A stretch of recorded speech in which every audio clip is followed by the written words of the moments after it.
No, that's fine. Hi, everybody, and welcome to today's Facebook Live. My name is Renza Shabilia, and I work at Diabetes Australia. Before we start today's Q&A, I would like to acknowledge the traditional owners of the land. I am on Wurundjeri land. I'd like to pay my respects to elders past, present, and emerging, and to any Aboriginal people who might be watching today's broadcast. So today we're talking all about Ramadan, and this is actually something I don't know all that much about. So I've got a list the length of my arm of questions that I want to ask.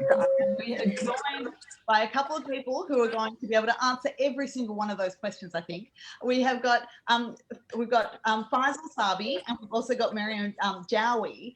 I'm going to throw to both of you. I'll start with you, Faisal. If you can tell me a little bit about yourself.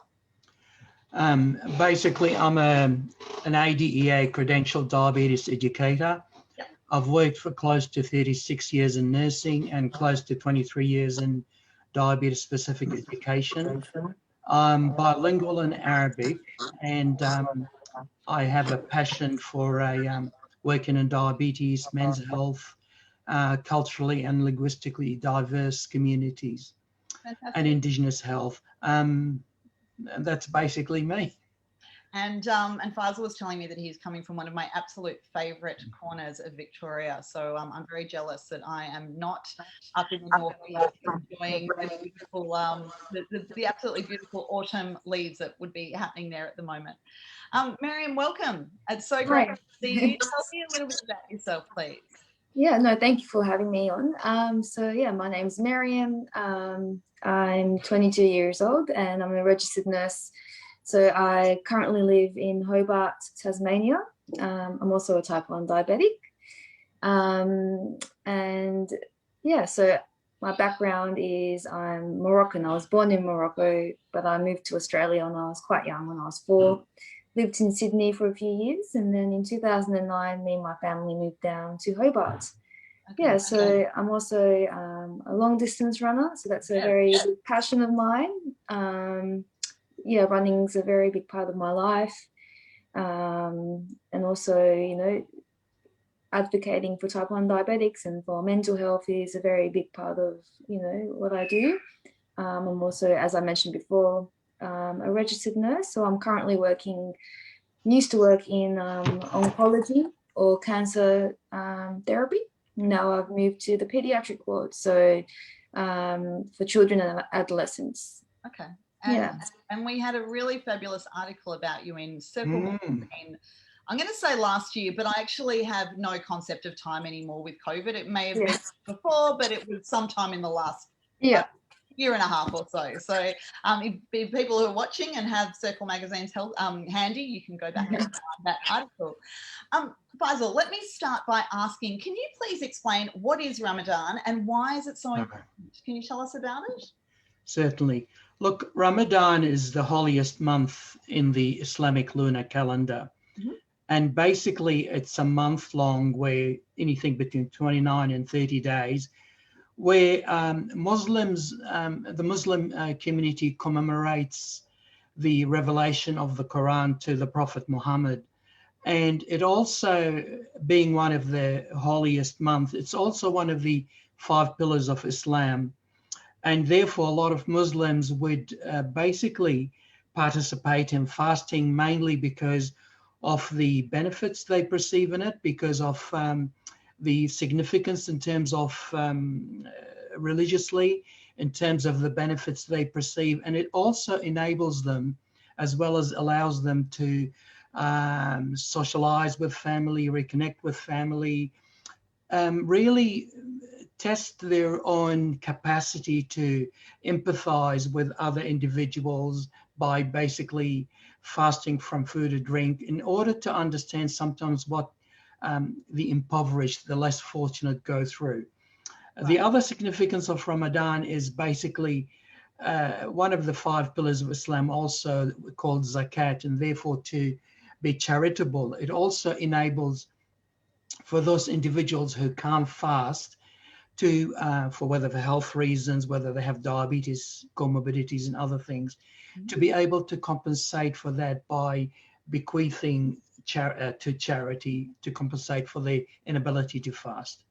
Right. So when you consider there's about nearly 1.3 billion Muslims around the world, and close to 634,000 Muslims who identify Muslim in Australia, you can understand in terms of the prevalence of diabetes why it is important to really promote an understanding or better understanding of diabetes management in Ramadan. Yeah, absolutely. And what does that fasting involve? Is it for how long is it? How many hours is it? Can you explain Sure. how it works? Look, fasting in Ramadan benefits. As we know, the Islamic lunar calendar is about 11 days shorter than the Christian calendar. So basically, though Ramadan extends from 29 to 30 days, every year or every cycle, every 3-year cycle, 4-year cycle, it moves into a different season.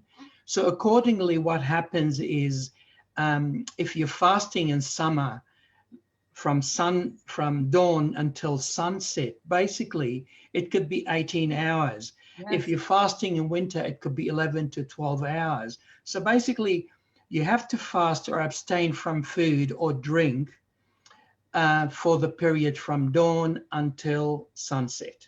Right. So this is where, again, we can notice the risk where there's exemptions. For example, women who are pregnant, breastfeeding, people with diabetes, depending on the categories, the elderly, children, and so on, there would be exemptions for that. Okay. So again, the significance of Ramadan as being part of the 5 pillars of Islam, and also it enables the individual to really practice the faith, more prayers, giving to the poor, and so on. Okay, thank you. So Miriam, I'd like to bring you into this this conversation now and ask, do you fast? Have you fasted? And actually, before we start with that, can you tell us how long you've had diabetes for? And when you were diagnosed? We've got you muted, so we can unmute you, I think. Perfect. Yeah. Yeah, so I was diagnosed when I was 8. So Okay. I've had quite a few years now. It was in the beginning a bit of a shock, what is this diabetes, and having to get used to, self-injecting every day and checking the sugar levels, and then managing those, hypo and hypoglycemic episodes. A bit of trial and error throughout the years, and I'm still learning about myself.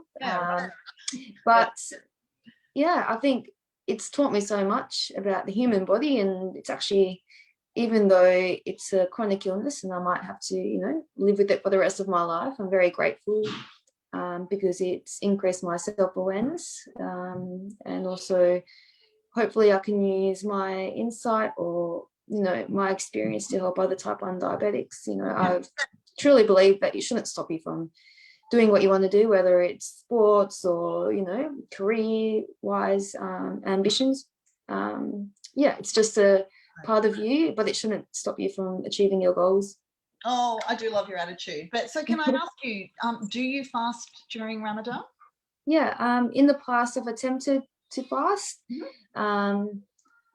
Usually if I did successfully fast, it would be during winter, when the hours are quite short, but I've had a bit of difficulties because my sugar levels would be all over the place.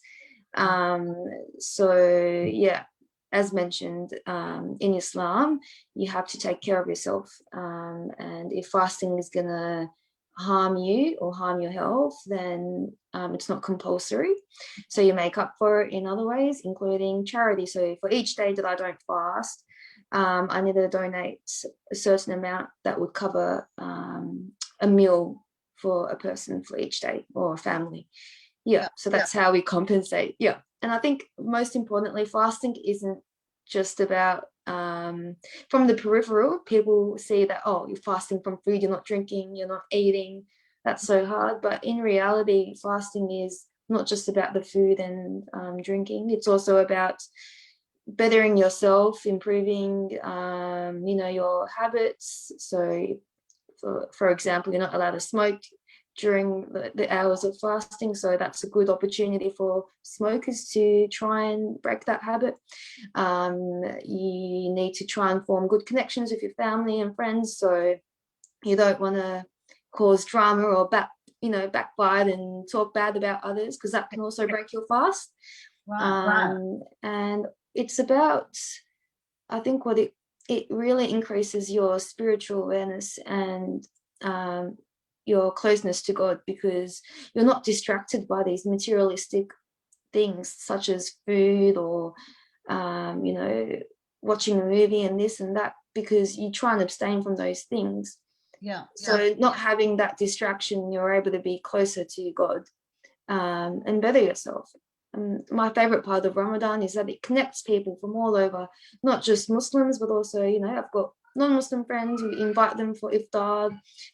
We share food, learn about different cultures, and also, sometimes with family, you don't, during the normal days without Ramadan, parents might be away at work, or your siblings might be at school, so everyone has their meals at different times. However, during Ramadan, everyone, shares the suhoor, which is the before fasting. So you wake up really early before the sun rises, and you try and eat a meal together before you start your fast, and then iftar, so everyone comes together again and breaks a meal together. So it connects the family and also friends, close relatives together. Yeah. I'm learning so much. Thank you so much for sharing. Oh no, that's okay. Sorry, I might have just rambled away. No, you're not rambling, and I've got lots more questions that I'm going to throw your way, including we're going to talk about your sister in a minute as well. But Basil, jump in. What would you like to say? Oh, hang on, you're on mute. Basil, you need to unmute yourself first. Sorry.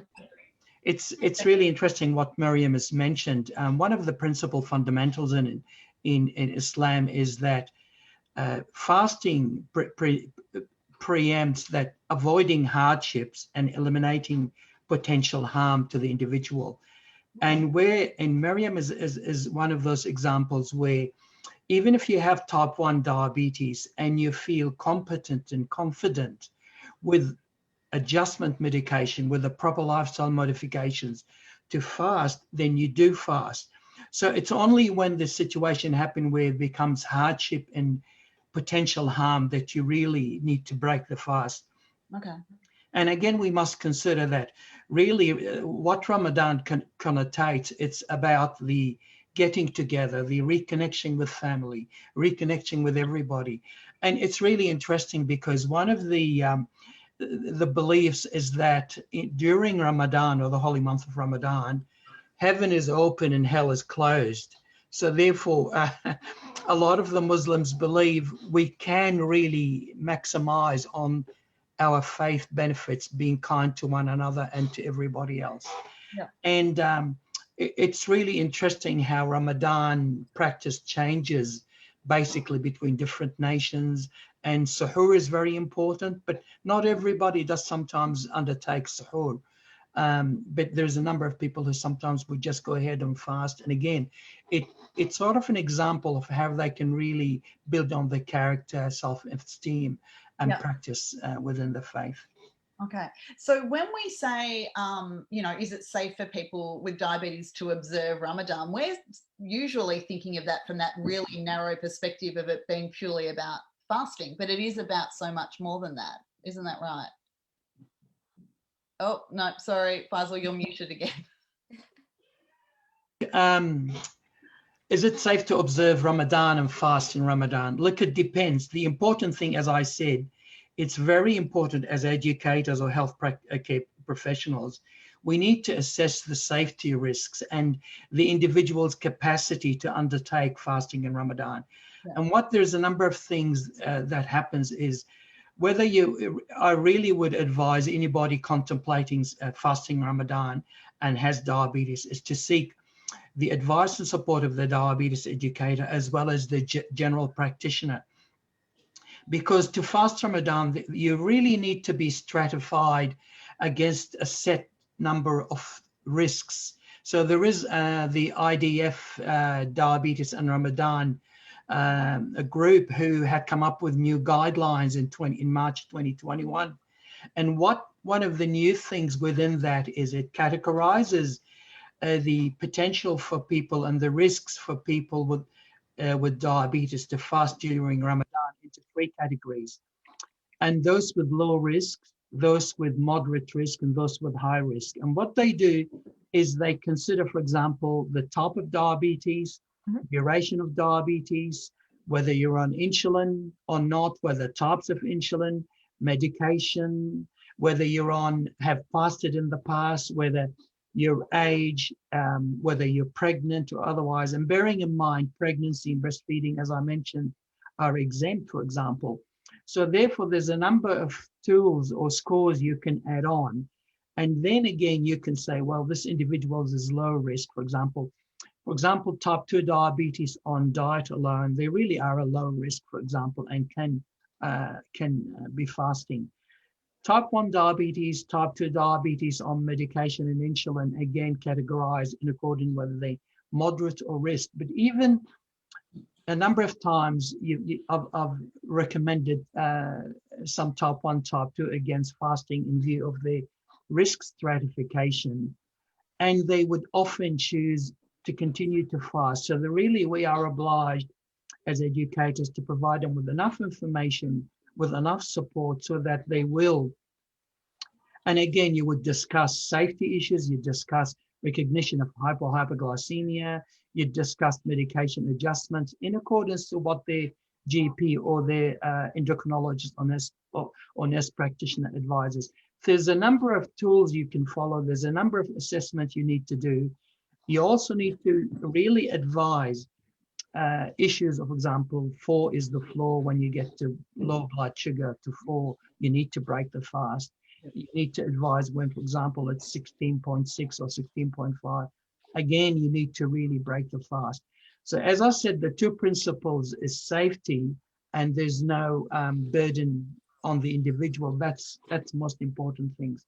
Yep. I believe that with the proper guidance, education, information, and even for individuals with diabetes to perhaps pre-Ramadan, really do a test fast, whether 2 or 3 days, and then to know how they're going. Yep. And then they can really learn from the mistakes, learn from the practice and apply.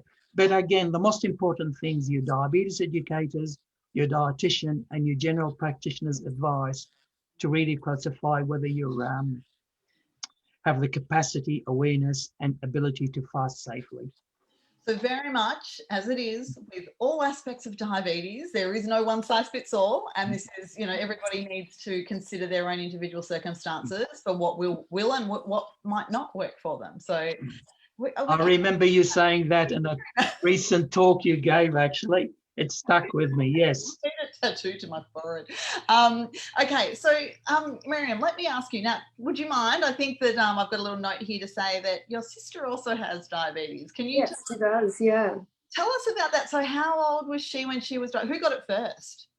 Yeah, so I got diagnosed first. My younger sister, she's 14 at the moment. She got diagnosed when she was 12. Right. So only recently. Yeah. And does she fast, or I don't know, is she too young to, what's she going during that? Past 2 years she successfully fasted. Right. The whole, obviously there were a few odd days where she may have had a hypo and she would have broke her fast. Yeah. But in general she's been able to fast quite well. Right. Yeah. How is it having someone in the family so close also living with Initially I was quite shocked. I still remember before finding out that she was diagnosed, I was looking at her and she was sleeping. And usually she would be out playing or doing something, but she would just look really tired all the time. Yeah. And then she'd be like drinking so much water, like 2 liters at the time. Like, are you okay there, Yusra? So her name's Yusra. Yeah. And I was like suspicious that something was wrong. So then I actually gave her my blood sugar level monitor and I checked her sugar levels and they were 26 or something. So okay, this makes sense. So we took her to the emergency department and did a few more tests and she was diagnosed with type 1. Yeah. Okay. And she is fasting. So okay. All right.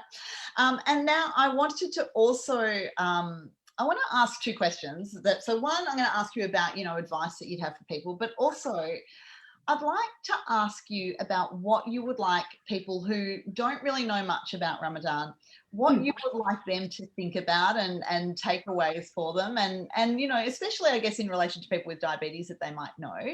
But what do you wish people knew about Ramadan that they don't seem to know? I mean, as I said, my knowledge of it has always been it's about fasting, and I have understood obviously that there are religious elements to it and it's very meaningful, but I haven't known much more about it. So Miriam, I'll start with you. What would you like people to understand about this month? Absolutely. So for me, Ramadan isn't just, I think, objectively, yes, you do fast and abstain from food and water, but it is so much more to it. There's so many layers. There's psychological, physical, spiritual, you know, religious components to Ramadan. It's a very blessed and very, very special month in the Islamic calendar. And I think, you know, for non-Muslims who might have colleagues who are Muslim, maybe just having that self-awareness or recognition that this is, you know, a month where they might be fasting, so they might be a bit more tired during work. Also just try and accommodate, you know, maybe the rosters or shift works during this time as well.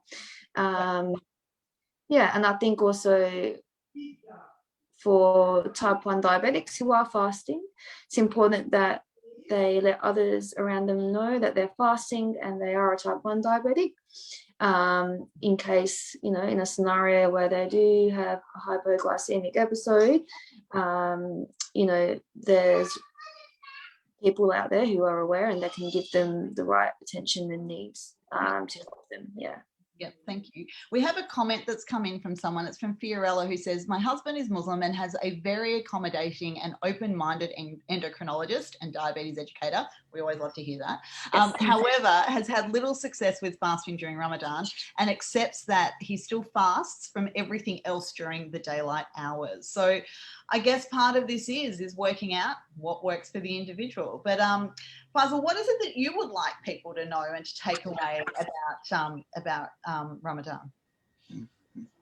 Well, as Miriam was saying, that it does represent a holy time, a holy sect of the lunar calendar in Islam. It's one of the 5 pillars of Islam, and that Muslims are obligated to fast where it's safe for them to do so or where they're permitted to do so. I would also like to really make the public or people being aware that for people who choose to fast, whether they're eligible to fast or not, or contraindicated by their medical practitioner or their GP or educators or healthcare professionals, it is a personal choice. The one thing we need to do as part of the public or as members of the public to be aware, and as Miriam was saying, I mean, often you go outside settings and somebody is smoking, and we know that if you're a Muslim fasting and you smell smoke, there's a good possibility you are intaking cigarette smoke, so which really there's a potential for breaking your fast. So just to be aware of it. The second thing is if you're sitting down fasting and gripping, and not to be offered food, for example, because it is a temptation, I must admit. And not that I am fasting myself, and if somebody offers me, I know, no, I won't be doing that. But these are some of the things to be aware. But mainly the most important thing for type 1, type 2 diabetes on insulins, for example, we know there's a high increased risk of hypoglycemia events during Ramadan for type 1 and type 2s on insulin. So to be aware as to the steps you need to take to support, especially if you notice they are become, blurry vision, confused, speaking incoherently and things like that. Yeah. And whether as an individual with diabetes, you need to carry, I would suggest, a card where you say, I'm a type 1, type 2 diabetes on this medication. I'm currently fasting. In case of emergency of this signs, please do this and this and this and this. Okay. And you know, that's what I would look at basically. But I would also like to perhaps for the general public to be more aware that if we have diabetes, for diabetes, type 1 diabetes patients who are contemplating fasting, it's really important for them to seek the support and guidance of the medical practitioner and diabetes educators, not during Ramadan, but well before Ramadan. Yes. Work out a plan, consult with the dietitian, consult with the diabetes educators and their GP as to what the best plan for them to follow. Yeah, fantastic. That's such great advice. It really is terrific. Mm. Now, I guess one of the other questions I wanted to ask, and we will share some resources in the chat on, in the comments on Facebook, but where can you point people? Where can they get some information about, so specifically for people who are wanting to fast? Obviously, we should have been maybe having this conversation a couple of months ago, but, or if people are broaden their knowledge, Yeah. where can people find it? Yeah, well, what from my point of view is it's sometimes one of the things lacking in Australia, I think, is that relationship between medical practitioner or the medical fraternity and the Muslim religious leadership to sit down and communicate and talk together about some of the issues and be basically to promote, I mean, if you have diabetes, to promote the safety issues about diabetes and fasting and the exemptions and so on. But the things I'd like to see happening, for people who want to access results, everybody heard of Dr. Google. You can go onto Google and find that. But the most important thing, we really need to look at reputable evidence-based sites. And these are the Diabetes Australia site, for example, the NDSS, your GP, your diabetes educator, health practitioner. Seek the support and assistance of qualified, competent practitioners. Not just go, I mean, Dr. Google is good, but again, you can get some bad information. But one of the most important things I often discuss and relate to, the IDF, or International Diabetes Federation, and the Diabetes in Ramadan have put out a new guidelines in 21, which is based from the 2016. And they've changed a lot of those things in terms of medication, insulin, in terms of guidelines, when to fast, when to break fast, what other categories. I suggest anybody can access there, go on Google, IDF, DA, guidelines, and look at it. Also, a number of countries, as we know, 1.3 billion Muslims around the world. There's Indonesia, there's the UK, there's Europe, Canada, for example, have guidelines on Ramadan and so on. The Diabetes Australia have got guidelines on fasting and Ramadan. The ADA got, for health professionals, guides about fasting and Ramadan. So basically, we can resource evidence-based sites for that. Yes. And always speak to somebody if in doubt.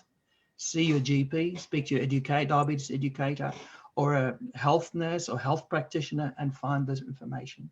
Yeah, fantastic. So we've actually got a question from somebody from the ADA who says, thanks for sharing this. There's some tips you could give to diabetes educators and other health professionals. What can they do to support people with diabetes who fast?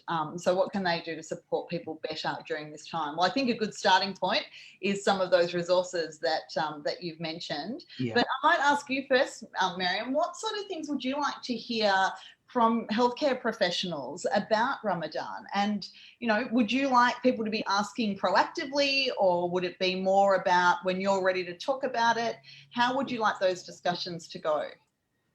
I think the main thing is it's really important that the health professional is accommodating and also open-minded to the patient and their beliefs and their faith. It's really important that they work with their patient rather than against them. So I wouldn't like, you know, I'll be like, for example, if I went to my doctor and I was considering, oh, I might fast, but I'm unsure because of my type 1 diabetes, I wouldn't want a response from that doctor telling me, no, fasting, you can't do that because you're a type 1 diabetic. Yep. I would like a response that's, you know, accommodating and be like, oh, yes, we can work with you. We can figure out a plan. We can have a look at your insulin, the dosages. You know, that gives the patient a bit of hope, and also they feel accepted and listened to. Yeah. Yeah. So having somebody who's open to have the discussion, I think. Yeah.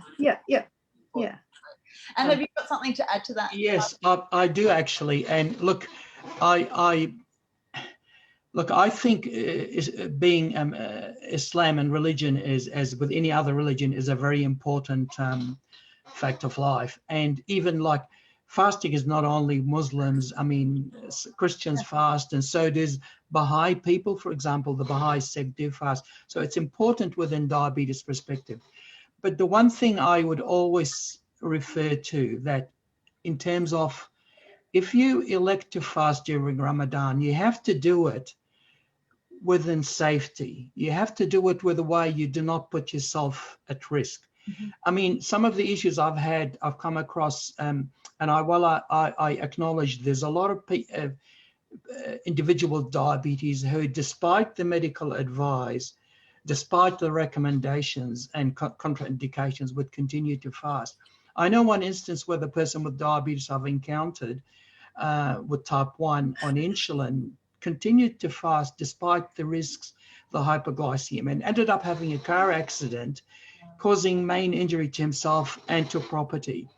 And while I acknowledge everybody has a right, and like Miriam was saying, we need to support individual diabetes who often, despite their recommendations, would choose to continue to fast. And our role is to provide them with support, guidance, and create a plan. And often I've come across doctors who, for example, would say, definitely no, ultimately no, you can't do it. You can't fast. Where with consideration, with assessment, with evaluation, there is a possibility of working out a plan. But the one thing I find very important is, in terms of gestational diabetes or women in pregnancy, who, despite the advice and recommendations, will continue to fast. And I would say, look, you are exempt. You can fast at some other time. And one of the examples I often say to them, if you have a 2 or 3 year old child, would you make them fast for the whole day?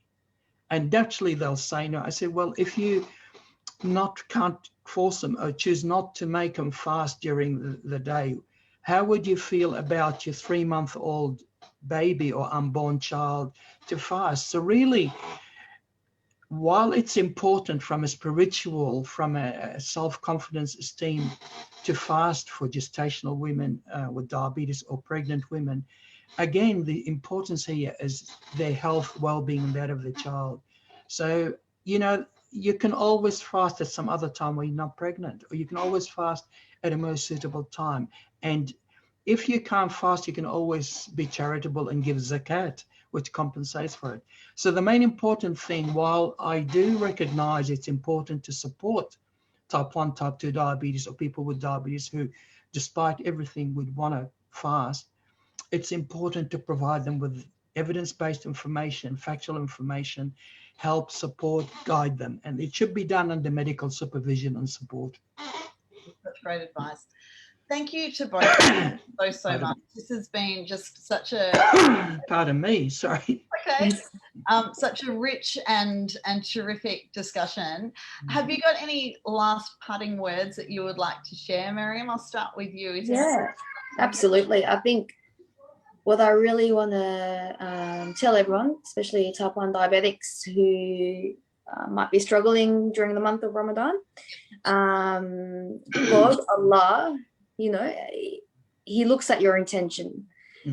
Just because you're not fasting from food during the day does not mean that He doesn't recognize your intentions and your will to practice your faith during Ramadan.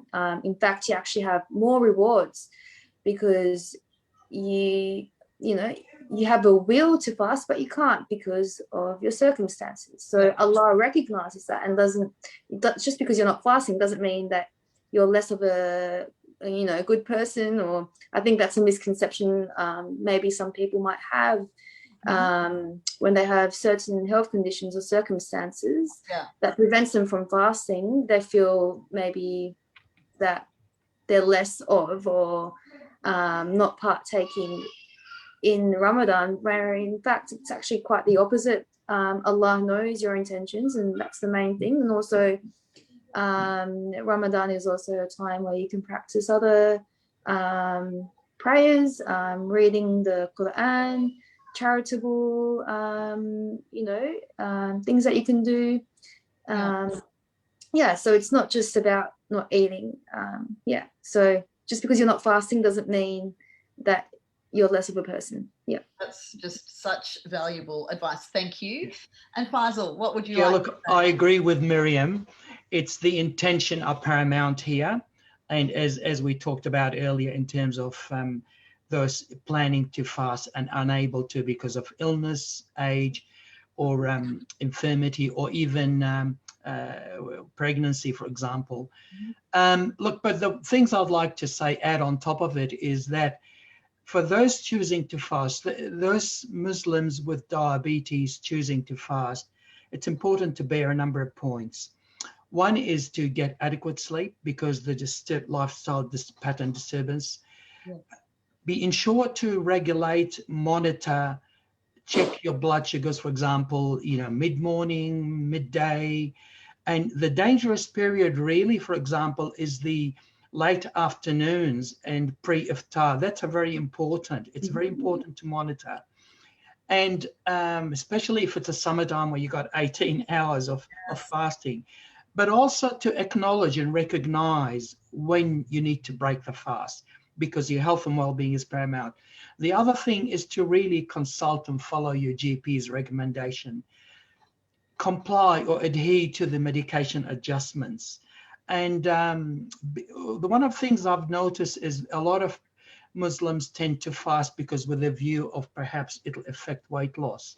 And the evidence suggests, while initially that can happen, a lot of people, though they have fasted during the day, when it comes to sunset, they really overeat. So instead of having a risk of hypoglycemia, they end up with a higher risk of hypoglycemia. So there's the fluctuation in metabolic changes during the day and at night. So really, the one thing I'd recommend, for example, start rather than a sugary sweet drinks, or the tradition is to start with dates for Muslims. Rather than dates, start with some bowl of soup with some cheese and biscuits, and then have a break, do your prayers, and then go back and have your main meal.